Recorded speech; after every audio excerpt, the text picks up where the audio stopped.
खड़गे और खड़गे ये कहते हैं ये काटने और धमकाने का काम कोई और नहीं करता, आतंकवादी करता। आज तो उन्होंने सीधे सीधे योगी आदित्यनाथ पर हमला बोल दिया। आई थिंक सभी को नमस्ते और नमस्कार मेरे भाइयों को, मेरी को पैनलिस्ट को। मैं इतना ही कहना चाहूंगी कि महाराष्ट्र की महायुति की सरकार वो चाहती है सोशल जस्टिस, किसी भी हर कौम और कम्युनिटी को न्याय मिलना चाहिए और इसी तहत हमने कदम उठाए। दूसरी ओर महाविनाश आघाड़ी है, चलिए महाविकास आघाड़ी बोल दीजिए, जिस प्रकार से वो बयानबाजी कर रहे हैं नक्की वो महाविनाश आघाड़ी है। वो कहीं ना कहीं हर कौम में हर कम्युनिटी में बंटवारा करना चाहते हैं। बात करते हैं कास्ट सेंसस की। आप मुझे बताइए मेरे भाई, कर्नाटका में उन्होंने कास्ट सेंसस करवाया, रिलीज किया क्या डेटा? और मैं पूछना चाहूंगी मेरे भाई यूपीटी के मेरे भाई साथ में हैं, उनको ये पूछना चाहूंगी, क्या आप राहुल जी को सावरकर के बारे में बोलना कह सकते हैं? आप तो वो सावरकर जी के गीत बज रहे हैं कांग्रेस की रैलियों में। 370 के बारे में जो घमासान छेड़ा था जेएनके के बारे में, वहां पूछ लिया जाए। देखिए मेरे भाई, हमारी जो नीति है, हमारी जो योजना है, वो हर कम्युनिटी को लागू पड़ती है। नहीं, मैं योजनाओं पर देखिए, आज तो मैनिफेस्टो पर भी चर्चा हो सकती थी। मैं मैनिफेस्टो पर बाद में आऊंगी पहले, लेकिन ये मुद्दा जो आप लोग रगों में डालना चाहते हैं, वोटर्स के दोनों तरफ से बात कर रही हूं मैं, उस पर चर्चा करना चाहती हूँ।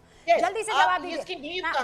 मिश्रा, आप ये कह रही हैं महाविनाश अघाड़ी है, ये लोग काटने का काम कर रहे हैं, बांटने का काम कर रहे हैं, आप लोग हैं जो जोड़ने का काम कर रहे हैं। संजय जी क्विकली जवाब। देखिए, हमने तो इस तरह की कोई भी स्टेटमेंट नहीं दी जिसमें बांटने काटने की कोई बात हो। हमने तो सीधा हमारे मन में राम है और हाथ में काम है, हमने तो सिर्फ ये कहा है मन में राम हाथ में काम। और दूसरा इन्होंने कई तरह के आरोप लगाए कि वीर सावरकर जी के विषय में, तो मैं आपको शायद आप अपडेट नहीं है कि कांग्रेस की रैलियों में वीर सावरकर जी का तो गीत गाया जा रहा है। आप कहाँ हो, आपको नहीं पता? हमने जब तो आज से 1.5 साल पहले जब हमने कह दिया था कि अगर वीर सावरकर जी के खिलाफ बोला गया तो हम कांग्रेस के साथ गठबंधन में नहीं रहेंगे। उसके बाद से राहुल गांधी जी ने कभी कोई स्टेटमेंट नहीं दी, और अब फिलहाल तो वीर सावरकर जी के गीत गाए जा रहे हैं। आप कहाँ हैं? कुरला में बजे हैं गीत, आप कहाँ हैं? आपको अपडेट ही नहीं है। वो गीत की कौन बोल रहा है? सुना दीजिए। देखिए, मुझे वो गीत नहीं आता, लेकिन मेरे को ये पता है कि वीर सावरकर जी का के लिए आपको तो गीत आना चाहिए, रट लेना चाहिए आपको तो। आना चाहिए, इसमें कोई बुराई नहीं है, पर लेकिन मैंने अभी इस गीत को सही से नहीं सुना है, तो मैं इस गीत को नहीं गा सकता। तो आपके साथियों को बोलिए ना, भेजिए, हम जरा देखें कौन सा वाला गीत है जिसकी आप बात कर रहे हैं। क्योंकि अब चर्चा चलिए वीर सावरकर जी के गीत। ठीक है, मैं इंतजार कर रही हूँ। एक है तो सेफ है, प्रदीप भंडारी। ये सेफ कौन है? आप लोग सेफ हैं कि जो वोटर्स आपको वोट कर रहे हैं वो सेफ है? देश सेफ है रुबिका जी, क्योंकि एकता की बात सरदार वल्लभ भाई पटेल ने करी थी। मैं आपको कॉन्स्टिट्यूएंट असेंबली की तरफ ले जाना चाहता हूं, और कॉन्स्टिट्यूएंट असेंबली के अंदर जब इसके ऊपर डिबेट हो रही थी कि धर्म के आधार पर क्या माइनॉरिटीज को, मुस्लिम्स को रिजर्वेशन देना चाहिए, जिसमें बाबा साहेब अंबेडकर, जवाहरलाल नेहरू, ये सब उस समिति के अंदर थे, आउटराइटली रिजेक्ट किया गया था। और सरदार वल्लभ भाई पटेल ने कहा था हमारी एक आइडेंटिटी आगे, भारतीय आइडेंटिटी। मैं कांग्रेस की हिपोक्रेसी एक्सपोज करूंगा। ये रहा कांग्रेस पार्टी का राजीव गांधी के समय एड।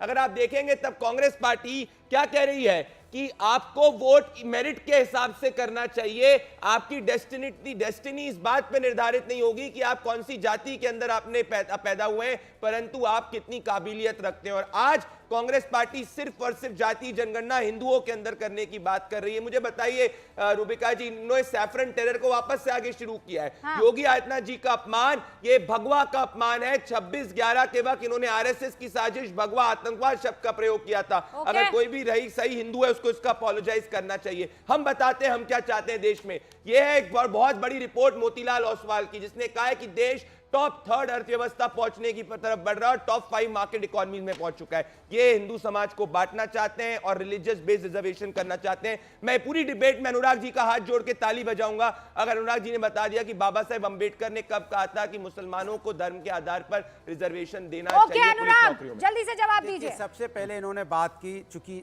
जाहिर सी बात है इनके पास जनता के मुद्दे गिनाने को नहीं है, तो ये धर्म की आड़ में छुपना चाहते हैं। कोई बात नहीं, आपने सनातन की बात की तो बताइए, सनातन नफरत कब सिखाता है? सनातन तो प्रेम की भाषा सिखाता है। सनातन कब कहता है कि एक दूसरे के बीच में भाईचारा खत्म करो? सनातन तो सत्य की बात करता है। सनातन कब बोलता है कि आप झूठ बोलो जनता के साथ? तो सनातन को आप मानते कहाँ हो? पहली बात तो हम नफरत है, बटेंगे कटेंगे, कहाँ से आ गया ये बटेंगे कटेंगे? कौन काटना है? किसको काटने की बात हो रही है? हिंदुस्तान है, हम सब हिंदुस्तानी है।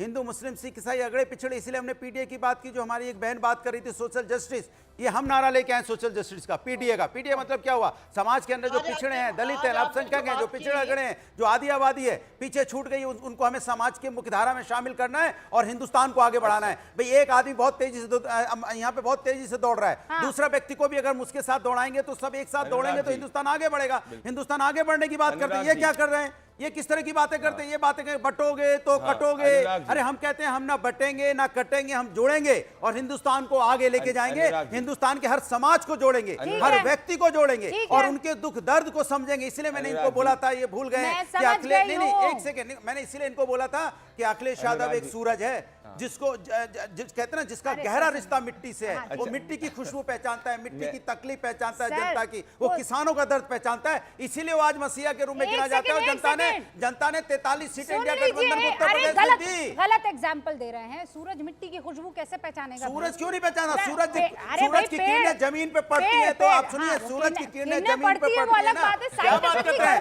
क्या बात कर रहे हैं? वो सूरज है, सूरज है, उसका गहरा रिश्ता मिट्टी से है। मिट्टी जो है सूरज की किरणों को पहचान सकती है, सूरज कैसे मिट्टी की खुशबू पहचानेगा? सूरज अगर बताइए, सूरज कैसे पहचानेगा? अरे सूरज अगर मिट्टी पे नहीं पड़ेगा तो मिट्टी को आपने देखा जब यहाँ फसल लगती है तो फसल को नहीं, फसल को सूरज की जरूरत होती है, नहीं होती है? अरे नहीं, ठीक है, तो फिर सूरज की जरूरत होती है, लेकिन मिट्टी पहचान रहा है, खुशबू ले रहा है। गहरा रिश्ता मिट्टी से, मैंने कहा गहरा रिश्ता, गहरा रिश्ता। मैंने अखिलेश यादव एक सूरज है जिसका गहरा रिश्ता मिट्टी से है, जो मिट्टी का दर्द और खुशबू और मिट्टी की तकलीफ जनता किसान का पहचानता है।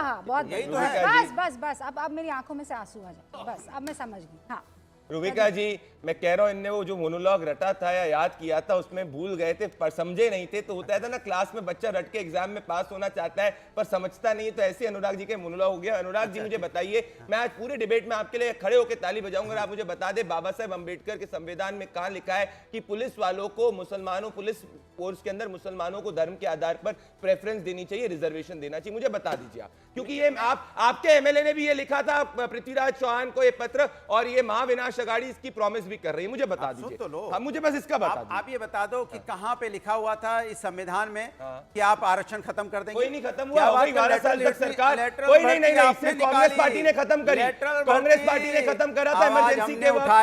कांग्रेस पार्टी ने करा, राहुल गांधी कह रहे हैं कि भाई वो आरक्षण खत्म कर सकते हैं। अनुराग जी देखिए, आज मैं आपको कह रहा हूं, आज मैं आपसे पूछना चाहता हूं लेटरल भर्ती आपने क्यों निकाली थी? आज मैं पूछ रहा हूं देश के सामने, अनुराग जी ये रहा बाबा साहब अम्बेडकर का संविधान, आपने कभी पढ़ा नहीं है? मैं आपको दे देता हूं, एक बार पढ़िए इसको, पढ़िए इसको, आप पढ़िए, आप पढ़ के बताइए मुझे कहां इसमें लिखा है मुसलमानों को रिजर्वेशन के साथ? अब संविधान हमारे पास है, कहां लिखा है बता दीजिए ना, मेरे पास है, खोलिए ना, मेरी बात सुनिए, अरे खोलिए ना, कहां लिखा है? मेरे पास है, सुनिए, संविधान मेरे पास है। अरे खोलिए तो सही, संविधान में आरक्षण खत्म करने किताब की बात कहां लिखी है बताइए? देखिए ना अनुराग जी, पहले खोल कर देखिए, वो कोरा कागज तो नहीं है, कोरा कागज तो नहीं है, देख लीजिए। इनसे पूछिए संविधान में आरक्षण के खत्म करने की बात कहां लिखी है? मुझे बताइए इसमें आरक्षण खत्म करने की बात लिखी है? लेटर भर्ती लिखी है? अनुराग जी, लेटर भर्ती लिखी है? नहीं, अनुराग जी को छोड़ो, 11 साल हो गए हमारी सरकार अपनी विचारधारा के लोग भर्ती करना चाहते हैं। दोनों मेरी बात सुनिए, वो ये कह रहे हैं